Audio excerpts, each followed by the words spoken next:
Welcome back to our channel বন্ধুরা। তো লাঞ্চে আমরা মাংস খাবো, কিন্তু আমরা বাজি কিনে আনার পরেই খাবো। তো এখন হচ্ছে গ্যাসে বসিয়ে দেওয়া হচ্ছে। বাবা এখন অফিসে কথা বলছে, আমি দেখিয়ে দিচ্ছি। দেখো বন্ধুরা, দেখো বাবা অফিসে কথা বলছে।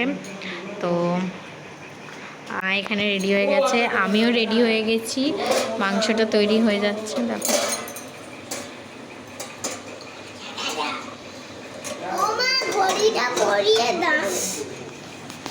এবং আমার বোনও রেডি হয়ে গেছে, আমিও রেডি হয়ে গেছি।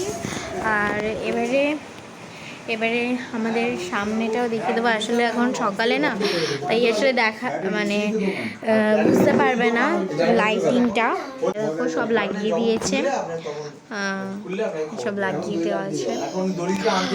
রাত্রি হলে একটু ভালো করে বুঝতে পারতে যে লাইটিংটা জ্বলতো, খুব ভালো লাগতো দেখতে। বাট আসলে এখন সকাল না, তাই ঠিক আছে। যখন আমরা যাব তোমাদেরকে দেখাবো সেই ভিডিওটা। তো দেখতে থাকো আর লাইক করো, শেয়ার করো, সাবস্ক্রাইব করো, কমেন্ট করো সব ভিডিওতে।